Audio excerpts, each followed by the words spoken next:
प्यारे बच्चे, कैसे हैं आप लोग? सब ठीक ठाक हैं? एकदम ठीक रहिए, मस्त रहिए, व्यस्त रहिए, दुनिया में नाम कीजिए। और सुबह सुबह उठ के साइकिल चलाइए, मॉर्निंग वॉक कीजिए, स्वास्थ्य के लिए लाभदायक होगा, ब्रेन फ्रेश होगा। अब ब्रेन फ्रेश होगा तो फिर दिन भर जो पढ़िएगा सब याद हो जाएगा। पढ़ने के आने के पहले आपको साइकिल चला के आना है, दौड़ के आना है, तो ज़्यादा समझ में आएगा, मज़ा आएगा।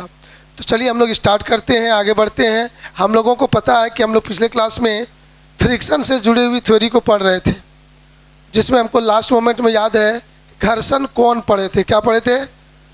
एंगल ऑफ फ्रिक्शन, जिसका सिंबल क्या था? लेमडा था। क्या था?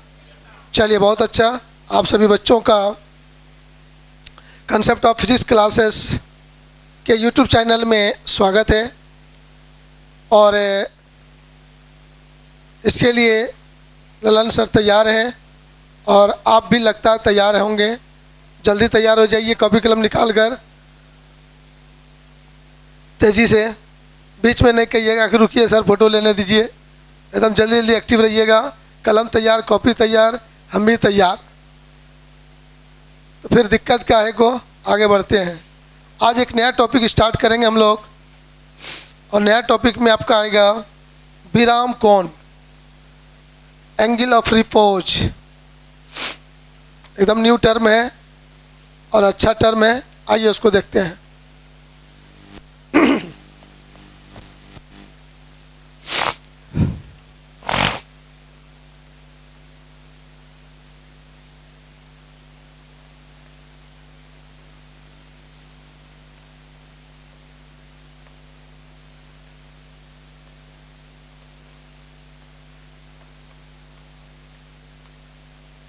एंगल ऑफ रिपोज,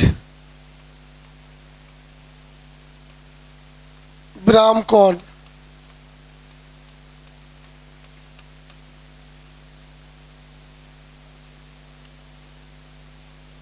अब बच्चों को पता होगा कि जब किसी इंक्लाइंड सतह पर कोई वस्तु रखते हैं, वह वस्तु या तो नीचे की ओर खिसकने लगेगा, या तो वो खिसकने की स्थिति में आ जाएगा, या तो एकदम रिलैक्स मूड में रहेगा, गति करने का कोई मूड नहीं होगा। ये तीन स्थिति होगा। तीनों स्थिति में जो घर्षण बल लगेगा, फ्रिक्शन फोर्स लगेगा, उस फ्रिक्शन फोर्स का अलग अलग नाम है। जब वो गति करने लगा काइनेटिक फ्रिक्शन, जब गति करने की स्थिति में है लिमिटिंग फ्रिक्शन, चरम घर्षण, और जब रिलैक्स में है, गति करने का कोई इच्छा नहीं है, तो स्टैटिक फ्रिक्शन। ये तीन तरह का फ्रिक्शन हम लोग पढ़ लिए थे। तो उसमें से हम लोग देखेंगे वो लिमिटिंग फ्रिक्शन वाला जो स्थिति होगा, किसी इंक्लाइन प्लेन पर किसी वस्तु को रखें और वह गति करने की स्थिति में, गति कर नहीं रहा है लेकिन गति करने के पोजीशन में है, जस्ट बिगिन टू मूव के केस में है, तब उस समय हॉरिजॉन्टल प्लेन और इंक्लाइन प्लेन के बीच कुछ एंगल बन रहा होगा।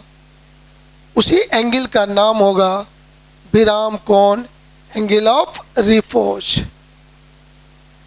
रेडी? तो हम लोग एक चीज पढ़े थे पिछले क्लास में, एंगल ऑफ फ्रिक्शन।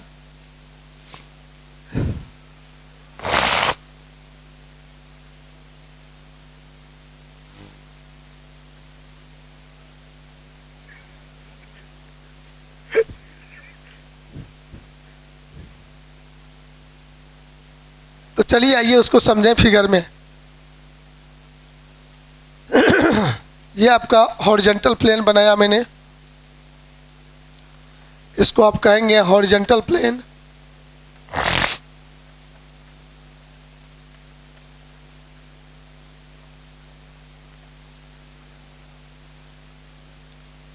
ये वो आपका इंक्लाइन प्लेन।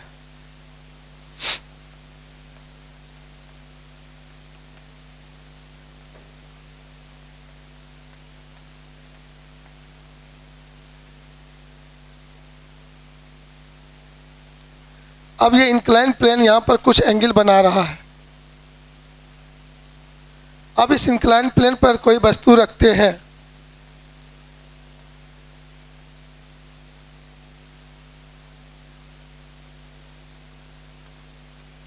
ये वस्तु आपका, इसका मास हम लोग मानेंगे m। तो और सारी बातें क्या क्या संभव है हम लोग देख लिए थे। यहाँ पर इस वस्तु का जो वेट है, वेट इक्वल टू mg, वह हॉरिजॉन्टल प्लेन के परपेंडिकुलर नीचे की ओर लगेगा। अब यहाँ पर हम बच्चे देखना चाहेंगे कि प्लेन के परपेंडिकुलर एक लाइन दिखा दिए हैं और ये इस दिशा में दिखा रहे हैं n। तो क्या आप बता सकोगे कि ये एंगल कितना होना है? ये एंगल कितना होगा? थीटा। हॉरिजॉन्टल प्लेन और इंक्लाइन प्लेन के बीच का जो एंगल थीटा है वही एंगल यहाँ पर होगा। हाँ, ये बात पूछा जाए कि इंक्लाइन प्लेन के साथ ये लाइन कितना एंगल बना रहा है? ये एंगल 90 बना रहा है। तब mg का दो कंपोनेंट हो जाएगा, वो दो कंपोनेंट एक इधर हो जाएगा और एक इधर हो जाएगा, और दोनों कंपोनेंट का मान आपको सबको पता है बाबू लोग। इसका वैल्यू इधर हो जाएगा कितना? mg साइन थीटा हो जाएगा और इधर हो जाएगा mg कॉस थीटा हो जाएगा। mg sine theta, mg cos theta वस्तु के भार का दो कंपोनेंट हो गया। mg साइन थीटा वस्तु को नीचे लाना चाहेगा, बोलते जाइए, वस्तु नीचे की ओर गति करना चाहेगा, लेकिन उसका विरोध करने वाला बल लगेगा इस दिशा में, आपका लगेगा फ्रिक्शन फोर्स।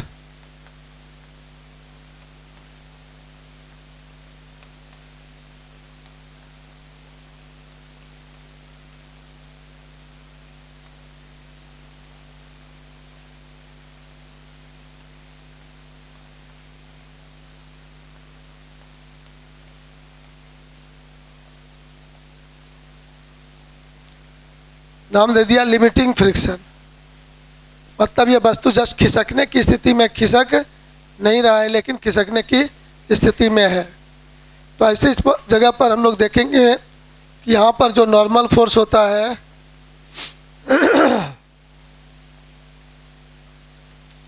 यहाँ पर जो नॉर्मल फोर्स होगा आपका,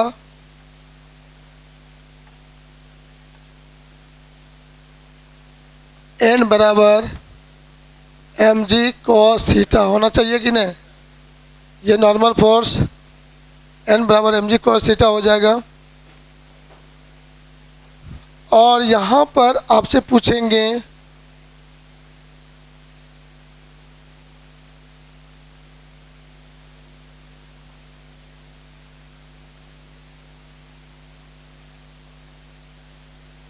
friction force, friction force F equal to FL equal to mu mg। Very good, एकदम सही जवाब आपका है। लेकिन यहाँ FL लगा दिए हैं तो इसका नाम लिमिटिंग दे दीजिए।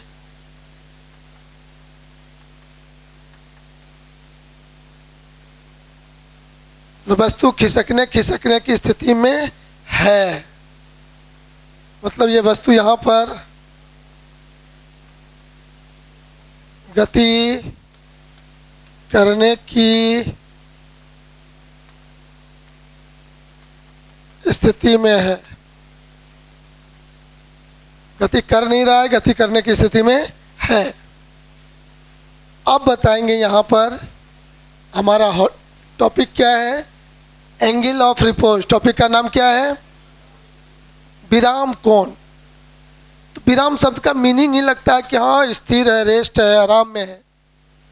तो इंक्लाइन प्लेन पर कोई वस्तु रखें और वो गति ना करे, गति करने की स्थिति में रहे, तब इंक्लाइन प्लेन और हॉरिजॉन्टल प्लेन के बीच का जो एंगल बनता है, उसी एंगल को हम लोग कहते हैं एंगल ऑफ रिपोज। क्या कहते हैं? Angle of repose. Right? Yes. बात को ध्यान में सेट हुआ? आप लोग बोल सकते हैं? एक बार फिर से रिपीट करते हैं, आपको इसको बोलना है 2 बार, 3 बार, 4 बार, 5 बार सुनिए और सुन के याद कर लीजिए, दोबारा रटना ना पड़े। कि किसी इंक्लाइन प्लेन पर किसी वस्तु को रखें और वो खिसकने की स्थिति में रहे, जस्ट बिगिन टू मूव के केस में हो, तब इंक्लाइन प्लेन और हॉरिजॉन्टल प्लेन के बीच जो एंगल बनेगा, उस एंगल को कहेंगे एंगल ऑफ रिपोज, विराम कोण। वस्तु को रखे विराम में है, एकदम रिलैक्स में है, हाँ, लेकिन खिसकने के मूड में है, जरा सा भी एक्स्ट्रा फोर्स लगेगा वो चल देगा। तो ऐसी स्थिति में एंगल थीटा को कहेंगे एंगल ऑफ रिपोज। तो यहां पर देखोगे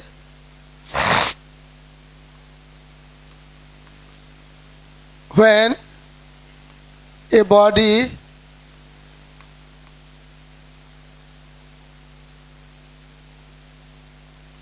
is in the position of just begin to move, just begin to move,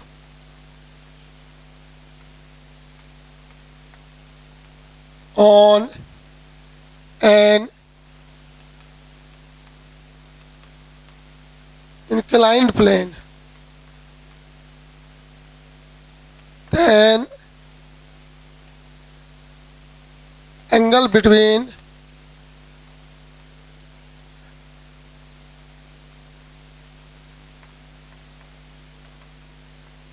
inclined plane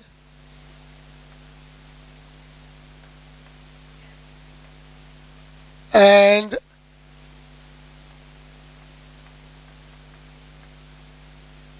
horizontal plane is known as angle of repose. इसी थीटा को कहेंगे एंगल ऑफ रिपोज।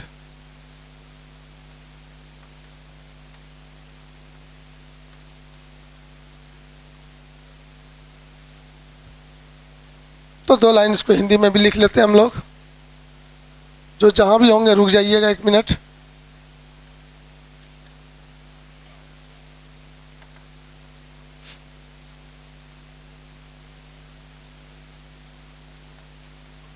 जब कोई वस्तु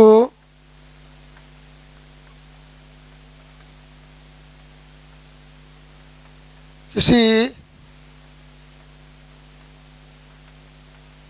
इंक्लाइन प्लेन पर गति करने की स्थिति में हो,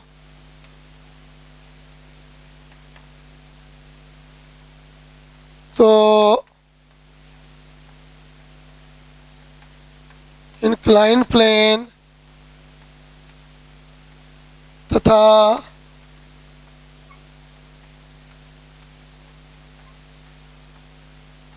हॉरिजॉन्टल प्लेन के बीच के कोण को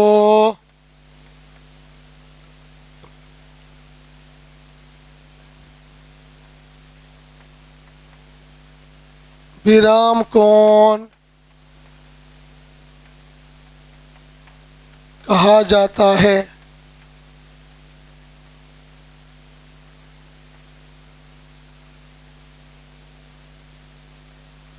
तो हम बच्चे लोग, अब इसके लिए क्या फार्मूला होगा सर? जैसे हम लोग पिछले क्लास में देखे थे घर्षण कोण का फार्मूला, तो आपको मिला था, हम इसी फिगर में उसको गंदा करेंगे, फिगर को जल्दी नोट कर लीजिए। इसी फिगर में लेमडा भी दिखाएंगे।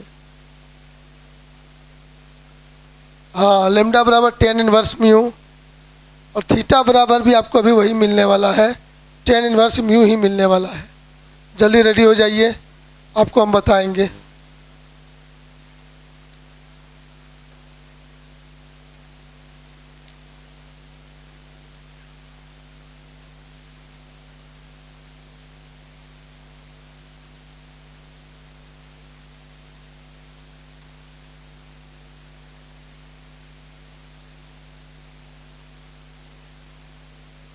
अब आप विचार करो कि जब ये विराम में स्थिति में है, गति करने की स्थिति में है, गति कर नहीं रहा है लेकिन करने की स्थिति में है, इसका मतलब यहाँ पर वस्तु और सतह के बीच जो फ्रिक्शन फोर्स लगता होगा वह फ्रिक्शन फोर्स लिमिटिंग फ्रिक्शन, क्या बोलेगा? और आपको सिखाए थे कि लिमिटिंग फ्रिक्शन अप्लाइड फोर्स के बराबर होगा। लिमिटिंग फ्रिक्शन क्या होगा? अप्लाइड फोर्स के बराबर होगा। तो अप्लाइड फोर्स कौन सा है यहाँ पर? mg sine theta. क्या है ये? mg साइन थीटा स्वतः लगा है, लेकिन यही वस्तु, यही बल वस्तु को नीचे खींच रहा है और रोक रहा है उसको कौन? Friction force. तो जब ये खिसकने के मूड में है तो यह दोनों एक दूसरे को इक्वेट करेगा, इक्वल हो जाएगा।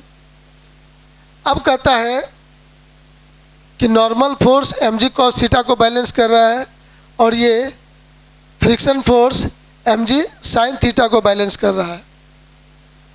तो यहाँ पर दो इक्वेशन बनेगा, दोनों इक्वेशन को सॉल्व करेंगे, थीटा का मान आपको निकल जाएगा।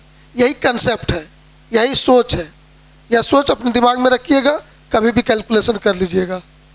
राइट, चलिए अब इस कैलकुलेशन को आगे बढ़ाते हैं। तो आप बोल सकते हैं ना कि n बराबर mg cos थीटा और mg साइन थीटा बराबर फ्रिक्शन फोर्स बोल सकते हैं, और फ्रिक्शन फोर्स बराबर क्या देखे हैं? Mu mg cos theta. ये फिक्स हो गया। इंक्लाइन प्लेन पर वस्तु रखा हुआ है तो यहाँ पर फ्रिक्शन फोर्स कितना लग सकता है? Mu mg cos theta. Right, चलिए बहुत सुंदर बात। हम लोग आगे बढ़ेंगे। अब जो भी बच्चे छूट गए बाद में लिखेंगे। तो यहाँ पर हम लोग देखेंगे कि sir normal force,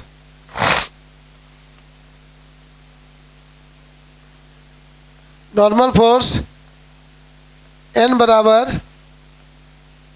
mg cos theta आप देख चुके थे, इसको एक इक्वेशन आप मान सकते हो। फिर आप कहोगे कि limiting friction force is equal to mu mg cos theta, ये बोलोगे। फिर आप कहोगे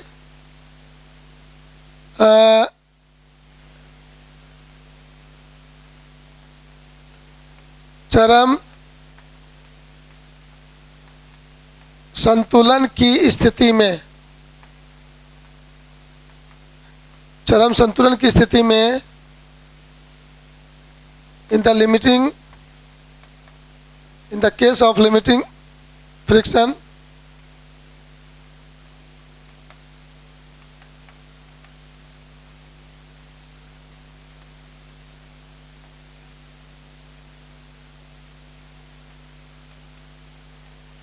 तो यहाँ पर हम लोग को क्या मिला?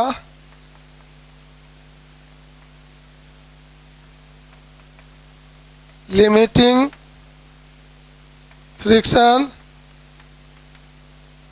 Equal to applied force.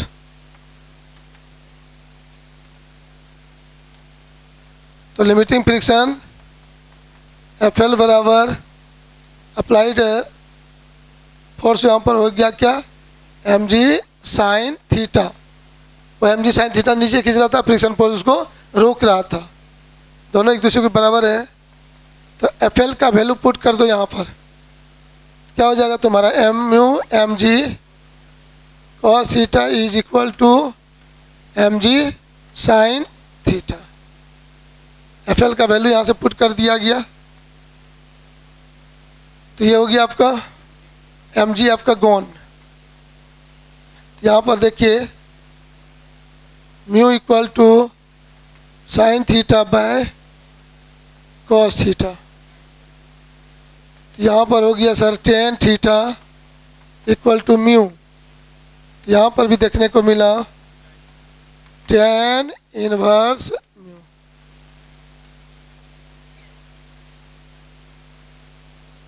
अब बहुत इंपॉर्टेंट बात आपके सामने आ चुका।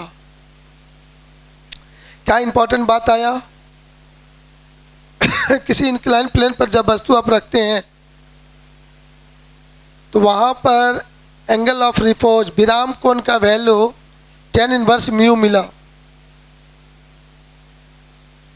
इसका मतलब थीटा में अधिक से अधिक कितना हो सकता है? 45 डिग्री। 45 डिग्री पर थीटा जब रखोगे तो वस्तु खिसकने की स्थिति में रहेगा।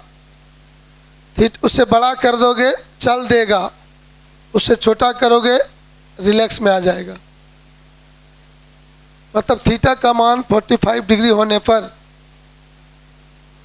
है ना? तो चलिए ये थीटा का मान अब हम लोग देखेंगे गौर से। यहाँ पर एक चीज़ का कंपैरिजन करेंगे और विचार करेंगे। दो बहुत इंपॉर्टेंट बात है यहाँ पर। Special case,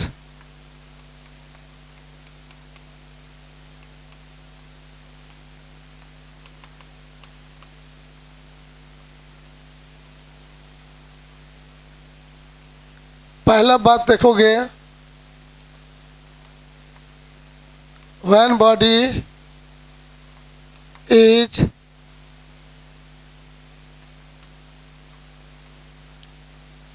in rest position,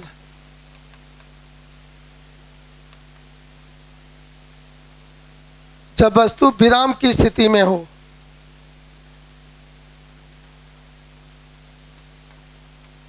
जब वस्तु विराम की स्थिति में हो,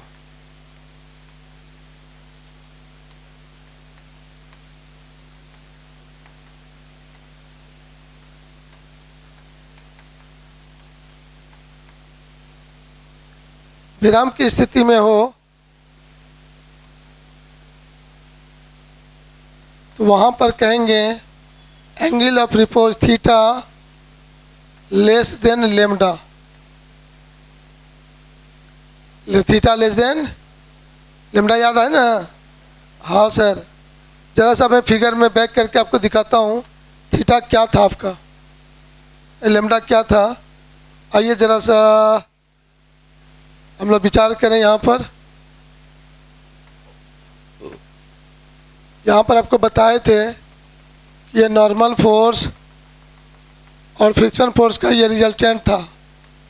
ये कौन बना था? कितना? लेमडा। यदि यहाँ पर वस्तु खिसकने की स्थिति में है, खिसक नहीं रहा है, तो ये थीटा का मान जितना डिग्री होगा लेमडा भी उतना होगा। अब ये थीटा अपने मन पर निर्भर है और ये लेमडा वस्तु और सतह के मन पर निर्भर है। यहाँ पर जो वस्तु है और सतह है, ये सतह इस पर लगाएगा नॉर्मल फोर्स, सतह इस पर लगाएगा फ्रिक्शन फोर्स। तो वो दोनों यदि कांस्टेंट वैल्यू है तो लेमडा भी क्या है? कांस्टेंट है। अब ये थीटा तो हम सतह को झुका देंगे, ऊपर उठा देंगे, ये अपने मर्जी पर चलता है।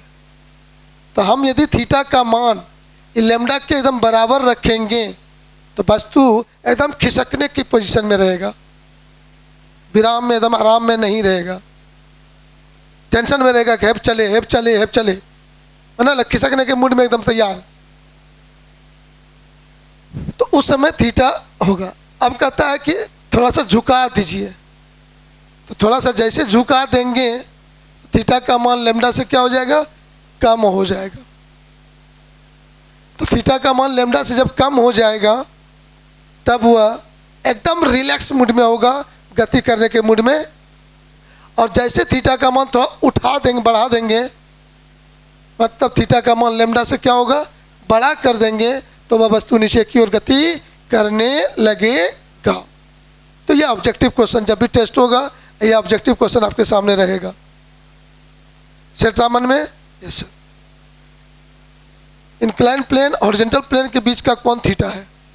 ये थीटा का मान वस्तु के सतह को, ये सतह को हम लोग ऊपर नीचे करके झुका के करके चेंज करके पोजीशन थीटा बदल देंगे। तो थीटा का मान कभी लैम्डा के बराबर भी हो सकता है, थीटा का मान लैम्डा से छोटा भी हो सकता है, थीटा का मान लैम्डा से बड़ा भी हो सकता है। तो जब भी बड़ा होगा थीटा का मान लैम्डा से, वस्तु रखिएगा, रुकेगा नहीं, चल देगा। सुन पाया गौर से? जब थीटा का मान लैम्डा के बराबर होगा तो वह खिसकने की स्थिति में रहेगा। जब ये थीटा का मान लैम्डा से बहुत छोटा रहेगा तो वस्तु रखिएगा, गति करने की कोई टेंडेंसी नहीं होगी, एकदम रिलैक्स मूड में रहेगा, विराम की स्थिति में रहेगा। राइट, चलिए इसी को यहाँ पर याद रखिएगा। ऑब्जेक्टिव में हम लोग यहाँ पर लिख रहे थे, पहला बात लिखे थे, वस्तु एकदम विराम की स्थिति में रहेगा तो theta less than lambda, theta less than lambda. Right, चलिए दूसरी बातें हम लोग देखें यहाँ पर। दूसरा पॉइंट में हम देख लिए लिमिटिंग केस में। कौन केस में? लिमिटिंग केस समझ जाएंगे ना। लिमिटिंग केस में मतलब खिसकने की स्थिति में रहेगा तो उस समय आपका थीटा और लैम्डा आपस में क्या होगा? बराबर होगा। और तीसरा पॉइंट गति के केस में, गति की स्थिति में, गति की स्थिति में, गति की स्थिति में in the case of motion theta is greater than lambda.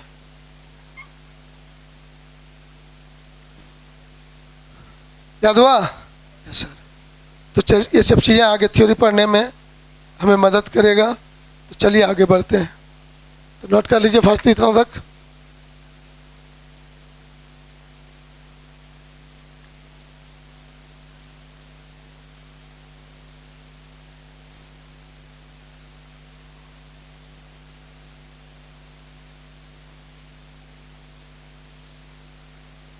बढ़ जाए आगे।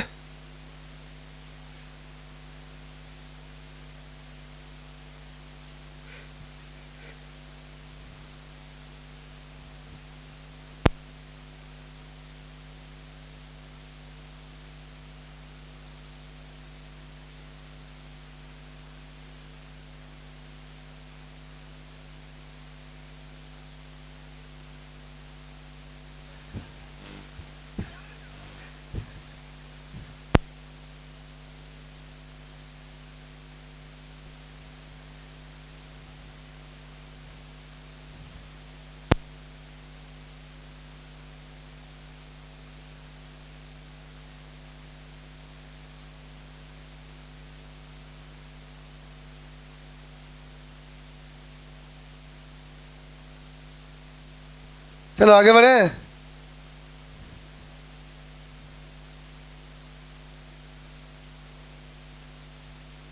दोस्ती हो गया। दोस्ती हो गया।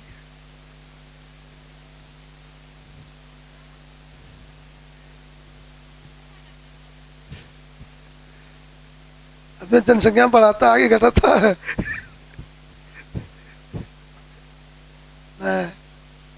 आदमी हमेशा प्रोग्रेस की ओर रहता है।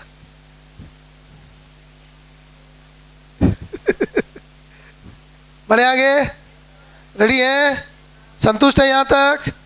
चलिए अब सर हम लोग गति कराते हैं। अभी तक तो था कि वस्तु रखे, घर्षण लगा, ये सब छोटे छोटे चीज पढ़े। अब इंक्लाइन प्लेन पर वस्तु रखे और चल दे। राइट, तो चल दे तो कैसे होगा उसके बारे में। जब वस्तु इंक्लाइन प्लेन पर रखें और वहाँ फ्रिक्शन फोर्स लगे फिर भी वह वस्तु नीचे की ओर गति करे, इसका मतलब theta is greater than lambda. Theta is greater than lambda. Confidence के साथ हम बोल सकते हैं। और वो जब थीटा का मान लैम्डा से बड़ा है तो गति करने लगा तो वस्तु में त्वरण उत्पन्न होगा, एक्सेलरेशन उत्पन्न होगा। Yes sir. तो उस एक्सेलरेशन का वैल्यू हम लोग बताना है कि एक्सेलरेशन का वैल्यू कितना होगा। Are you ready? तो चलिए हम लोग पढ़ेंगे।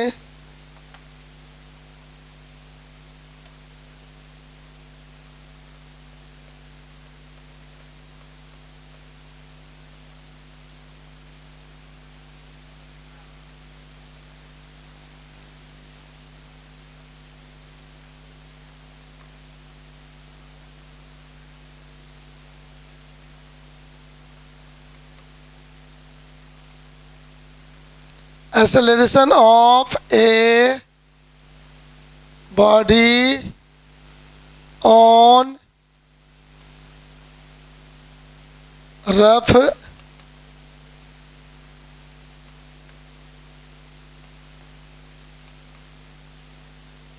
inclined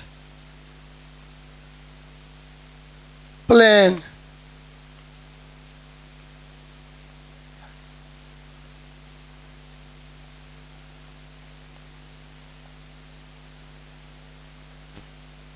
हिंदी समझ में आया?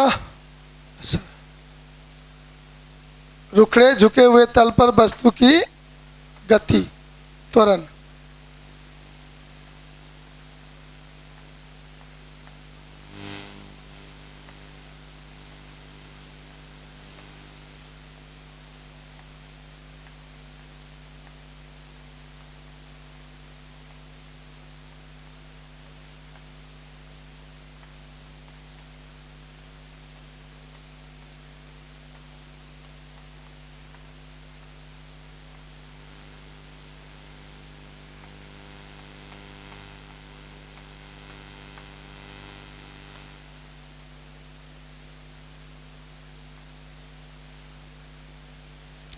चलो अब ध्यान देना गौर से, यहाँ तो 3 बात होगा।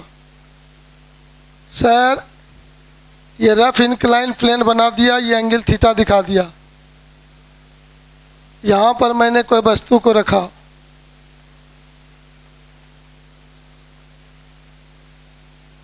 तो हम लोग यहाँ पर विचार करेंगे, यहाँ पर जो भी वस्तु आप रख रहे हो वह वस्तु नीचे की ओर गति कर रहा है। गति कर रहा है इसका मतलब ये सोच के हम लोग दिमाग लगाएंगे यहाँ पर कि सर थीटा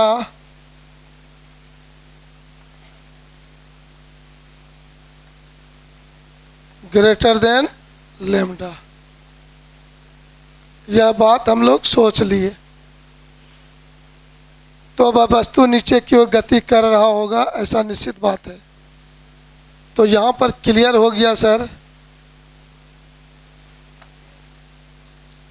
यहाँ पर जो फ्रिक्शन फोर्स लग रहा था वह फ्रिक्शन फोर्स एफ के बोलेंगे। क्या बोलेंगे? ये फ्रिक्शन फोर्स रोक नहीं पाया बेचारे को, तो यह हो जाएगा एम जी साइन थीटा। नीचे की ओर गति कर रहा है तो इस दिशा में मोशन हो रहा है, नीचे की ओर मोशन हो रहा है, तो इसका एक्सेलरेशन ए बोलेंगे। क्या बोलेंगे? ए। तो एक्सेलरेशन यदि ए नीचे की ओर है ऐसा मैंने मान लिया, तो आप बताओगे जल्दी से हमको यहाँ पर कि सर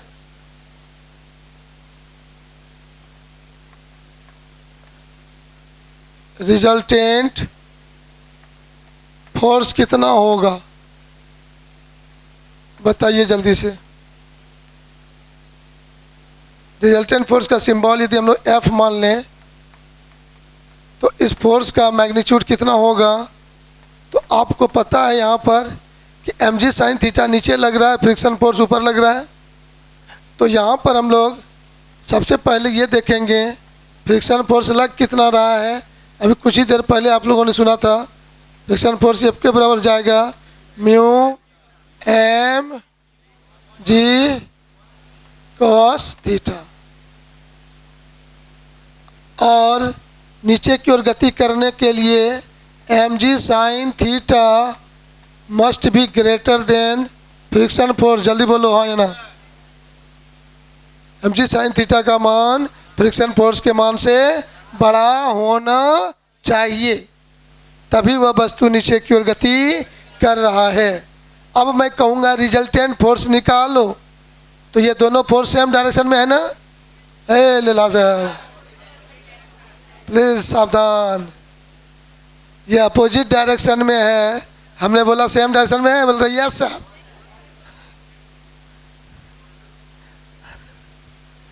सबसे पहले वही बोला था। mg साइन थीटा यहाँ बड़ा है किसे, फ्रिक्शन फोर्स से, तभी वो नीचे आ भी रहा है। तो रिजल्टेंट निकालेंगे तो बड़े में छोटे बल को घटा देंगे, तो रिजल्टेंट फोर्स हो जाएगा आपका कौन चीज, mg sine theta minus friction force का मान कितना, mu mg cos theta. Very good. अब देखो न्यूटन साहब के अनुसार हम रिजल्टेंट फोर्स लिख सकते हैं। न्यूटन्स सेकेंड लॉ के अनुसार हम बच्चे लिख पाते हैं, क्या लिख पाते हैं, रिजल्टेंट फोर्स F बराबर मास इंटू एक्सेलरेशन। जल्दी बोलो, होता है कि नहीं होता है। कोई भी वस्तु दुनिया में गति करता है तो उस पर लगने वाला जो रिजल्टेंट फोर्स है, उस फोर्स का वैल्यू उस बॉडी के मास और एक्सेलरेशन के प्रोडक्ट के बराबर है ना। तो मैं ये बात बोल सकता हूँ, इक्वेशन 1 भी तुमको वही बताएगा बल का मान रिजल्टेंट फोर्स, इक्वेशन 2 भी बताएगा रिजल्टेंट फोर्स। तो दोनों को इक्वल कर सकते हैं कि नहीं। तो इक्वल करेंगे तो लिखते समय देखो एम एम कॉमन है, जी जी कॉमन है। तो सर हम लोग from equation 1 and 2, from equation 1 and 2 my dear बच्चों, तो मैं क्या लिखूं यहाँ पर बोलो तो, यहाँ पर क्या लिखूं बोलो जल्दी से।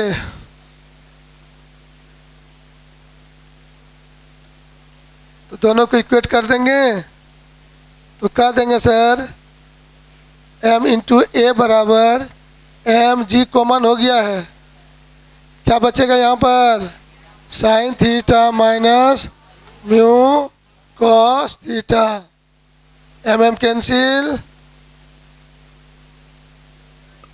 हेडिंग में क्या लिखे थे आपको बताना था, एक्सेलरेशन। निकल गया, एकदम निकल गया गुरुजी, कोई दिक्कत नहीं है।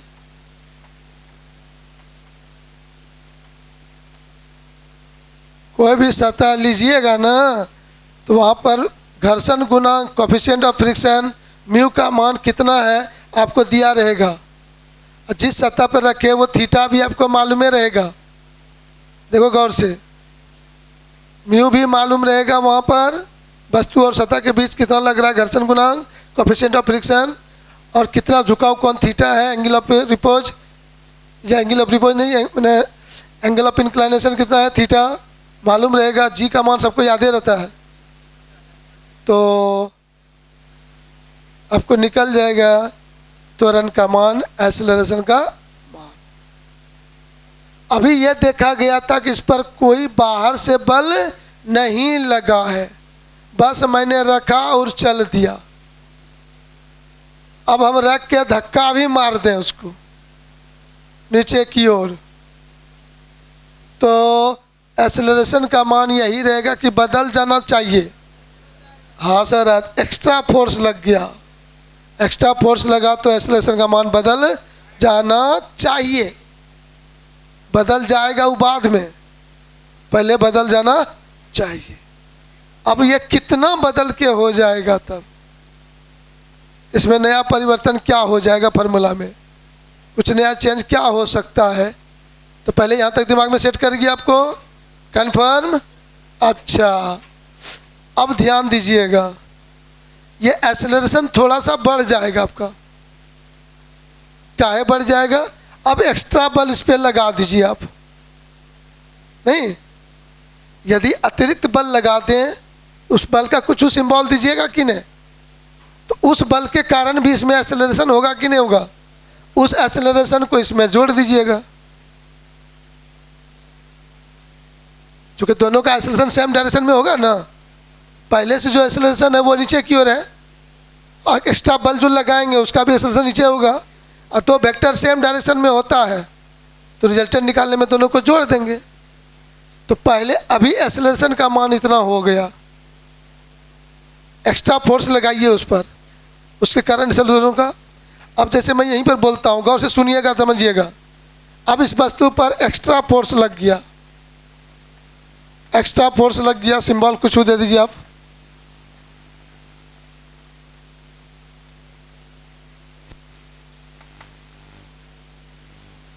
तो एक्स्ट्रा फोर्स हम मान लेते हैं P लगा।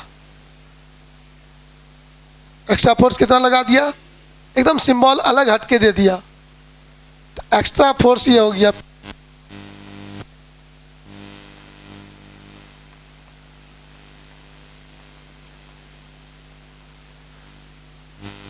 समझ गए?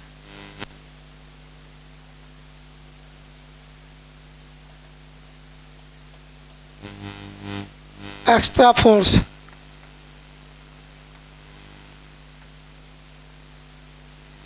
अतिरिक्त बल, तब उसके कारण त्वरण का सिंबल मान लीजिए ए डैश। तो त्वरण ए बराबर होता है ना बल बटे मास, तो बल बटे मास हो गया। जल्दी बोलिए। तो एक्स्ट्रा फोर्स के कारण एक्सेलरेशन इतना होगा, तो एक्स्ट्रा फोर्स के कारण एक्सेलरेशन इतना होगा, तो उस वस्तु का टोटल एक्सेलरेशन कितना हो जाएगा। अब बताओ, दोनों को जोड़ दें कि नहीं, तो दोनों को जोड़ देंगे, मेरा काम हो जाएगा। तो यहाँ पर हम लोग कह पाएंगे बाबू लोग, ये एक फॉर्मूला हो चुका, ठीक है ना। हाँ, एक्स्ट्रा फोर्स नीचे की ओर लगता हो, नीचे की ओर लगता हो, तो अतिरिक्त त्वरण, अतिरिक्त त्वरण extra acceleration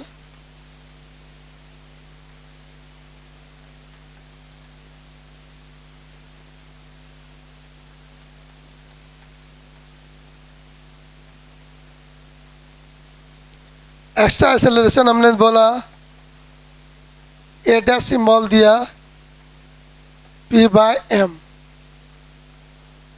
extra force P लगता है तुमको, नीचे की ओर लगता है, तो अतिरिक्त त्वरण हो जाएगा ए डैश बराबर P/m।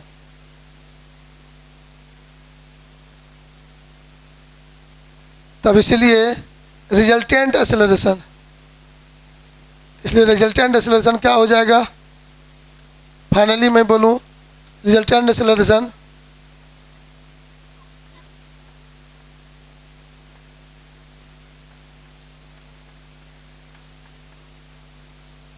क्या कर दोगे आप लोग, ए डबल डैश बराबर बोल देते हैं हम लोग symbol.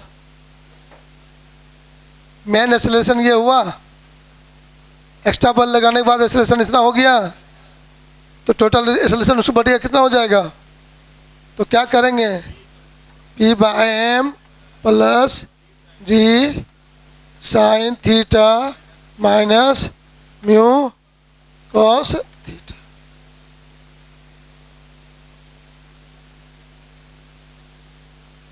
Ready ready ready, set हुआ यहाँ तक बात, कंफर्म। जब कोई बल नहीं लगाएंगे, अतिरिक्त बल, इंक्लाइन प्लेन पर वस्तु को रख देंगे तो वस्तु नीचे चल देगा, तो चल देगा तो उस समय त्वरण कितना बोलेंगे, ए बराबर G sign theta minus mu cos theta, right बोलेंगे। अब कहा कि सर उस पर एक्स्ट्रा फोर्स लगा दीजिए, तो जैसे एक्स्ट्रा फोर्स लगाएंगे प्यारे बाबू लोग, हमको यहाँ देखना पड़ेगा कि वह वस्तु नीचे की ओर जो गति करेगा तब उसका त्वरण कितना होगा।